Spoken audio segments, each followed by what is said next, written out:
दी गोट life, Manjummel boys, Premalu, Bramayugam, आतम, आवेशम, ये सारी फिल्में इस साल यानी 2024 की पैन इंडिया लेवल पे अपने कंटेंट से प्रेज और पॉपुलैरिटी पाने वाली फिल्में हैं। और इन सब में एक चीज़ कॉमन क्या है पता है? They all belong to the Malayalam film industry AKA Mollywood. और सिर्फ इतना ही नहीं, अगर आप टॉप 250 ग्रेटेस्ट और हाईएस्ट रेटेड इंडियन फिल्म्स की भी लिस्ट देखेंगे तो उसमें भी आपको दृश्यम, ओम, मनी चित्रतारू, कुंभलांगी नाइट्स, दृश्यम 2 जैसी और भी बहुत सारी क्रिटिकली और कमर्शियली सक्सेसफुल फिल्में मिलेंगी जो अगेन मलयालम फिल्म इंडस्ट्री से बिलोंग करती है। And currently there is no doubt कि पैन इंडिया में अगर कोई इंडस्ट्री कंटेंट किंग का खिताब डिजर्व करती है तो वो है Mollywood. With actors like Fahadh Faasil, Mohanlal, Mammootty, DQ Salman, they are setting the standards high with the coming years.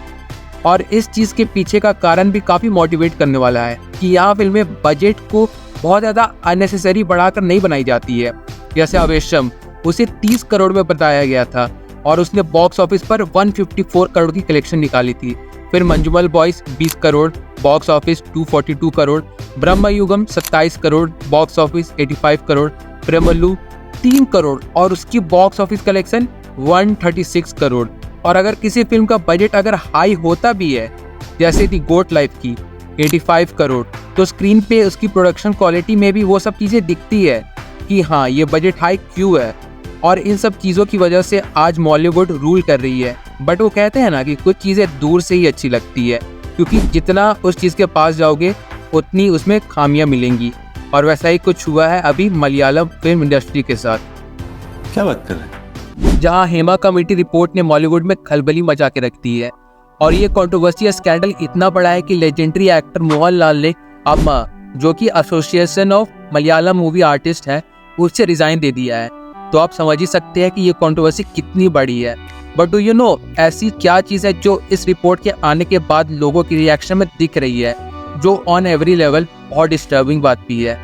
तो आइए मैं बताता हूँ। वो ये है कि मलयालम इंडस्ट्री के इस स्कैंडल में इतनी बैड रेपुटेशन होने के बावजूद भी उन्हें क्रिटिसाइज तो किया जा ही रहा है, बट दूसरे इंडस्ट्रीज को भी टारगेट किया जा रहा है। इसमें प्राइम एग्जांपल है अपना बॉलीवुड।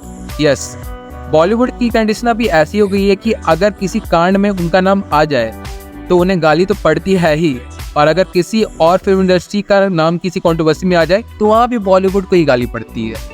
हाँ, मैं मानता हूँ कि कोई भी फिल्म इंडस्ट्री दूध की धुली हुई तो है नहीं। आफ्टर ऑल बॉलीवुड की तरफ से भी कितनी कास्टिंग काउच की कहानियां सामने आई है। अरे बाप रे, ये तो धोती खोल रहा है। और मल्टीपल एक्ट्रेस ने भी ये बताया है कि हाँ, बॉलीवुड में भी कास्टिंग काउच बहुत ऊपर तक पहुंची हुई है। But still as per the Hema committee report is concern, तो जिस तरह के रिएक्शन सामने आ रहे हैं, जिस तरह से पब्लिक नाराज है, उससे तो ये साफ साफ समझ आ रहा है कि हाँ, ये किसी भी वे में इग्नोर नहीं किया जा सकता।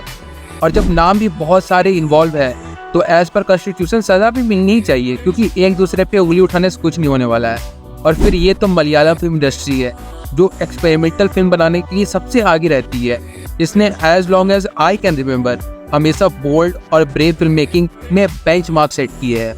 एंड नाउ ऐसे रिपोर्ट्स जहां हाईकोर्ट ने स्टेट गवर्नमेंट को इसके लिए बहुत बुरी तरह से क्रिटिसाइज किया है, जहां उन्होंने बोला है कि you have done nothing in 4 years except sit on the Hema committee report. जिससे तो ये साफ साफ पता चल रहा है कि सिर्फ मॉलीवुड ही नहीं बल्कि इसके साथ बहुत बड़े पॉलिटिकल नाम भी जुड़े हुए हैं, जिन्होंने हेमा कमेटी रिपोर्ट को 4 सालों तक बाहर आने नहीं दिया।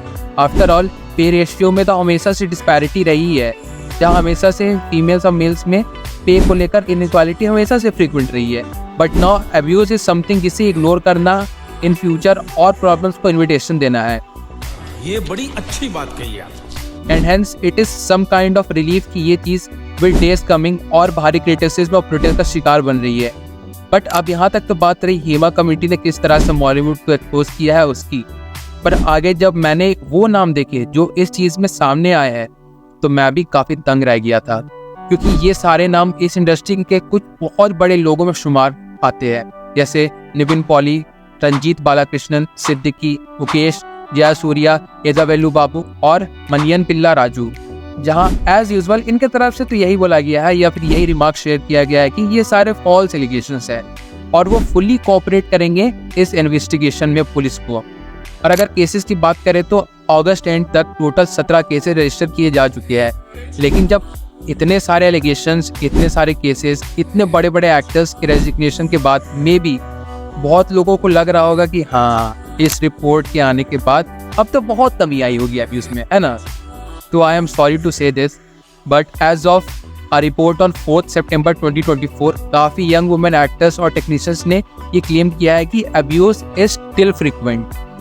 सो गॉड नोस इस रिपोर्ट के बाद सुधार आ भी पाएगा या फिर नहीं। But as far as some prominent figures are also supporting this cause like Mohanlal, वो कम से कम थोड़ी तसल्ली की बात तो है। फर्दर मैं अगर सारे रिपोर्ट्स और केसेस जो यहाँ एक्टर्स, डायरेक्टर्स और भी बहुत सारे लोगों पर लगाए गए हैं उन्हें अगर समराइज करूँ तो हाँ, it is indeed a very sad thing that have happened to such prestigious film industry. So within days passing by बहुत सारे और रिपोर्ट्स के रिगार्डिंग आएंगे ही आएंगे एंड वी डोंट नो इस चीज़ का क्या अंत रहने वाला है। वेल इन माय ओपिनियन मैं तो बस यही कहूँगा कि जिस तरह से इस रिपोर्ट को सामने आने में 4 सालों का वक्त लगा है वो अकेले power of big people and failure of justice की निशानी है। वेल अब आगे जो भी हो और जो भी इस चीज़ में गिल्टी पाए जाए उनकी सज़ा में तो कम से कम देरी ना हो। आफ्टर ऑल इंडिया और केसेस पेंडिंग और डिले इन जस्टिस का बहुत ही लंबा और पुराना रिश्ता रहा है। So what ever happens please make it frequent and fast. So well ये था एक वीडियो इस अनफॉर्चुनेट इंसिडेंट को लेकर, इसमें मैंने अपने पॉइंट ऑफ व्यू भी शेयर किए हैं और आपका इस बारे में क्या कहना है कमेंट करके ज़रूर बताइएगा। बाकी फिर चलिए मिलते हैं बहुत जल्द एक नए वीडियो के साथ, तब तक के लिए बाय।